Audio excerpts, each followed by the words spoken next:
समय की बात है। एक गांव में एक गुरु रहते थे जिन्हें खबर हो गई कि एक अन्य नगर में एक और विद्वान आए हुए हैं।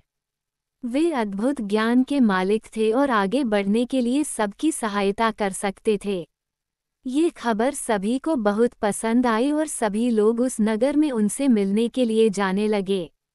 इन दो विद्वानों की खबर का पता चलते ही वहां का राजा उनसे बात करने के लिए उन्हें अपने दरबार में बुला ले आए।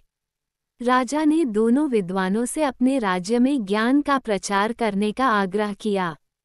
दोनों विद्वान ने राजा के आह्वान को स्वीकार किया और उन्होंने राजा के सामने आगे जाकर कहा, आपके सामर्थ्य के लिए हमें गर्व महसूस हो रहा है, महाराज। हम आपकी सेवा में हमारा सर्वोच्च कर्तव्य मानने के लिए तत्पर हैं। राजा ने खुशी से भरे होठों से कहा, तुम्हारी सामान्य भाषा में जनता को समझाओ। पहले विद्वान मुस्कराते हुए बोले, अच्छा महाराज, हम आपके राज्य के राजा और प्रजा के बीच बातचीत को सुगम बना सकते हैं।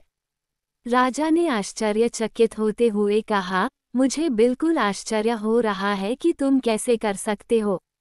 ये तो मेरे लिए। दूसरे विद्वान ने मुस्कराते हुए कहा, महाराज, हम आपके राज्य के लोगों को सामग्री के बिना खाने का ज्ञान दे सकते हैं।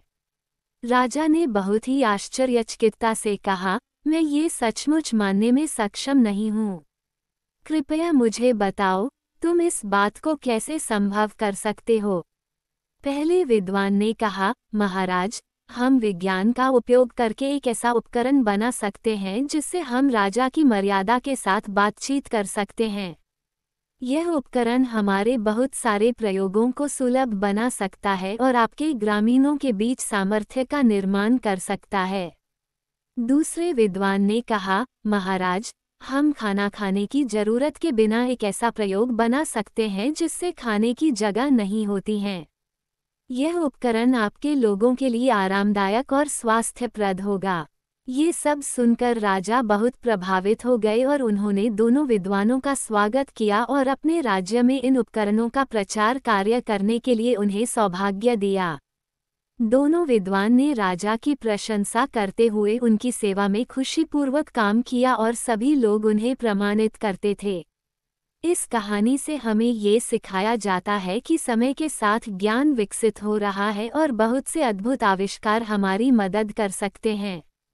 दो विद्वानों के उदारता, समर्पण और सेवाभाव की मिसाल हमें ये बताती है कि हमें हमारे ज्ञान और कौशल को समाज की सेवा में लगाना चाहिए।